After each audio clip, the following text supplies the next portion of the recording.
Hello and welcome to GameTales. Horizon Zero Dawn. Machines. Broadhead. Physically, broadheads are reminiscent of cattle, especially the longhorn breed, displaying a pair of long, straight and horizontal horns, likely used as tools in defense. A pair of rotary tools located below each horn help it convert plant matter into biofuel. The broadhead seems to share a nearly identical chassis design with the Strider and Charger, with its main difference being the head design. Unlike the other two, the Broadhead has two blaze canisters on its back instead of one. Like the Strider and Grazer, broadheads seem to consume small amounts of plant matter to produce blaze. They became very commonplace and for a long time were peaceful machines that shied away from humans if one was spotted. Broadheads have no ranged attacks, but when provoked will set their stance and then charge at the target with alarming speed, bowling them over and doing high damage. One must take caution when overriding or taking down a broadhead. Charger. A charger's chassis very closely resembles that of a strider or broadhead. However, its head resembles that of a bighorn sheep.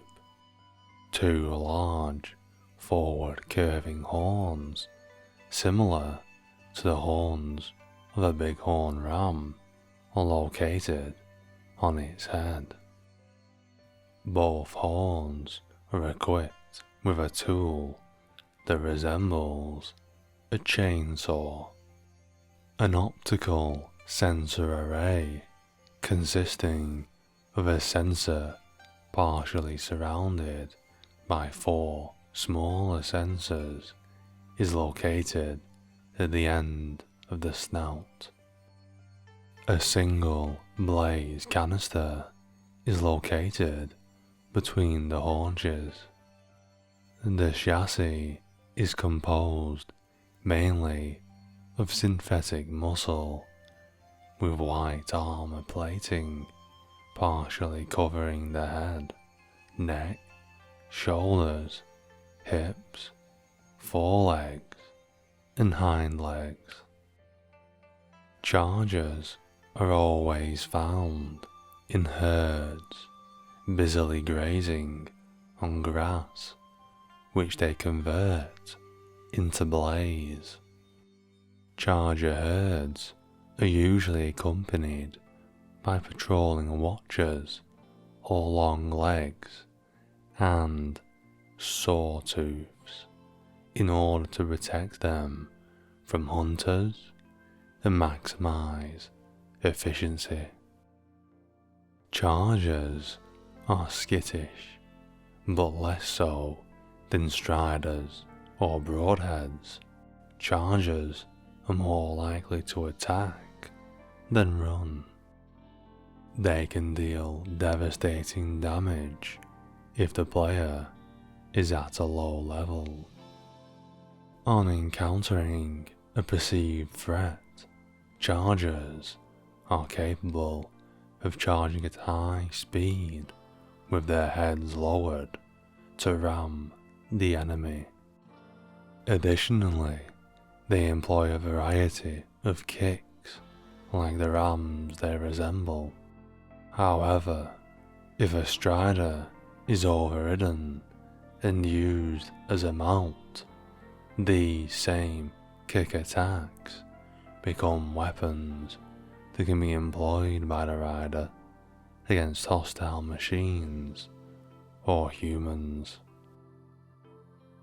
Glint Hawk.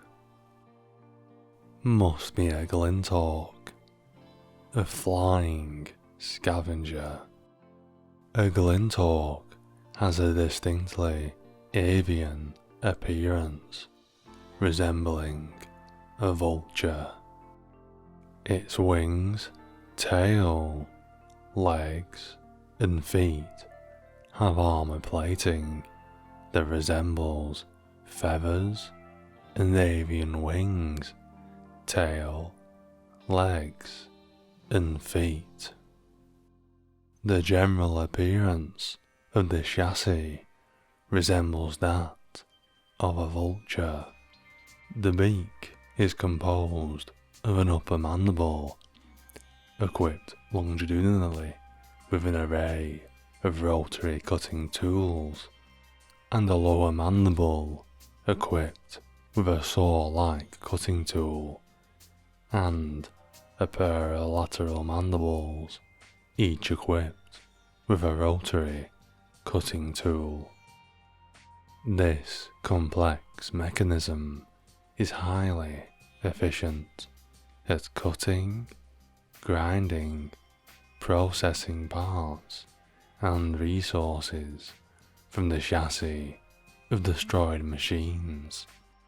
A pair of optical sensor arrays is located in the same position as a vulture's eyes. An armoured freeze sack containing chill water is positioned on its breast, presumably as part of a cooling system that prevents excessive heat build-up in the beak's cutting tools during scavenging. Glint hawks congregate in flocks of 3 or 4, perched on or circling around high areas such as cliffs, mountains, and mesas. Flocks are found in every known tribe's territory. Being aerial, they can easily see destroyed machine chassis, in which case they will alight on it and scavenge, or humans, in which case they will attack. Upon spying a perceived threat, or hearing a loud, unusual noise, they fly in and hover over the area to investigate. Glint hawks employ ranged freeze attacks, in which they fire or drop freeze projectiles from their freeze sacks at a perceived threat while hovering. The volatile liquid pools causing pain and damage to any human it touches, as well as significantly restricting the human's ability to move. Hovering at close range, they resort to melee attack, in which they swoop down, slashing with the claws on their feet. Grazer. A grazer is cervid in overall appearance. It has a long neck with a pair of metallic antler-like structures atop its head, each composed of a long angle base tipped with a set of 4 rotor blades. The grazer uses these to cut grass, which they then consume and convert into blades. A single optical sensor array composed of one sensor is located at the tip of the snout. 4 blaze canisters are located on its back. Grazers are quadrupedal, with legs similar to those of a watcher, though longer. White armor plating partially covers the synthetic muscle that comprises the bulk of the chassis on the underside of the neck, the back, the shoulders, and the hips. A Grazer's chassis is similar in appearance to that of a Landshorn.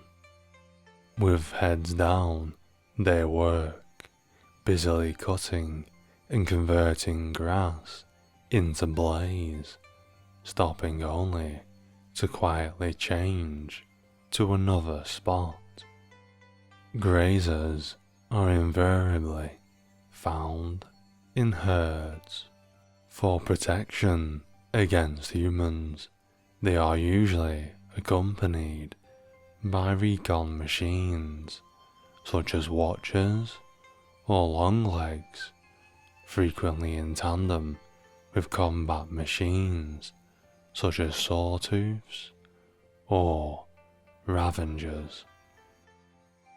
Grazers are skittish. If a perceived threat is identified, grazers emit a loud, shrill, rapid warble before fleeing. However, if the threat is very close, the closest grazers will attack rather than flee. Grazers use the rotor blades on their antlers as offensive weapons, charging and using them in gouging attacks. They also employ kick attacks using their forelegs and hind legs. Landshorn.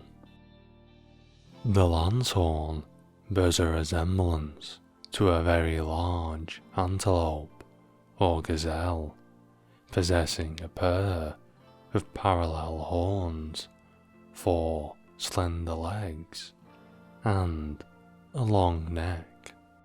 The horns are corkscrewed in appearance and rotate like drill bits to channel soil up into the machine for processing and mining minerals.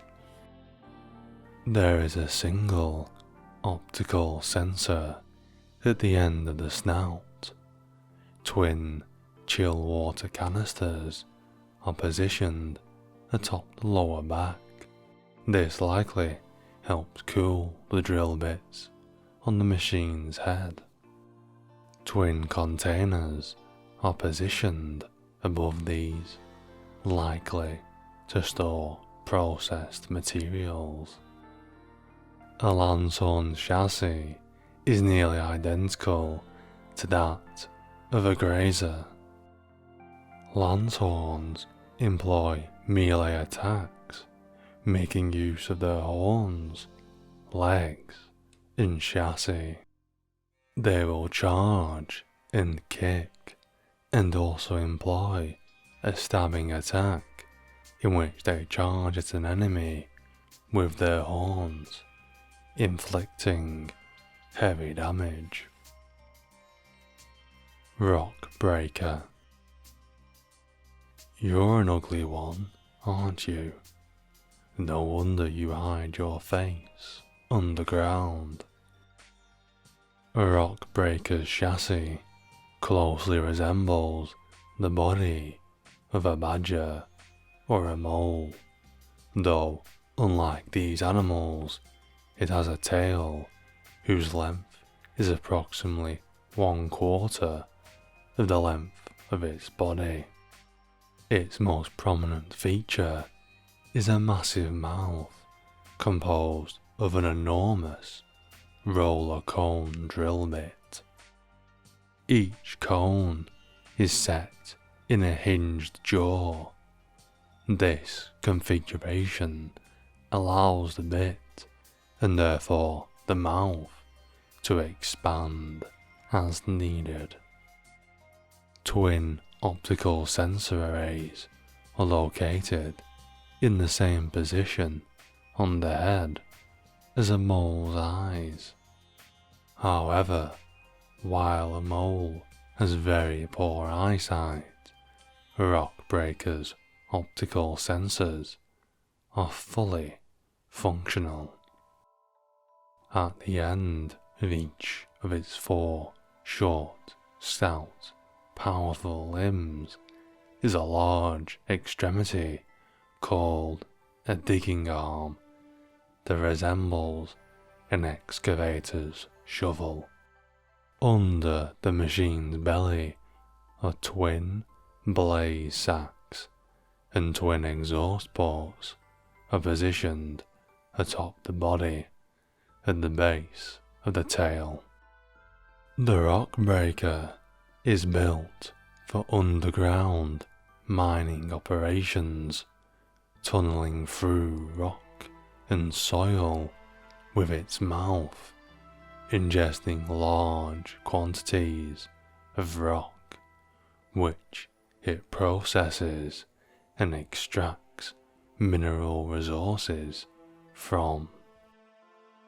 It surfaces frequently to expel large boulders, presumably boulders of processed rock, from its mouth.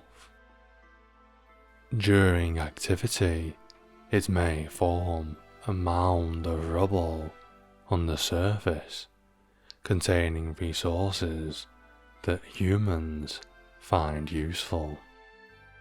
At intervals, it rests on the surface for a short time, presumably to release the accumulated exhaust before descending underground again. Like all large machines, Rockbreakers are never found in groups of more than 2. The mineral resources that it attracts are presumably collected for transport to cauldrons to manufacture new machine units. Post-derangement, it was also used as a means of aerial denial against human interlopers. A Rockbreaker's most formidable ability is its subterranean capacity. It can emerge from the ground, attack, then immediately return underground to emerge and attack at another position entirely. This ability works in tandem with the speed at which it ambulates underground.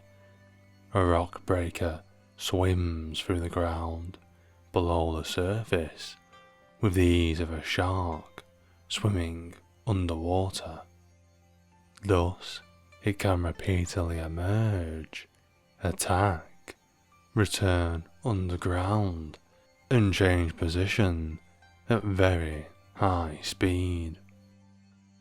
The only indication of its location is the dust trail and rumbling sound that the ground produces when the machine is moving near the surface.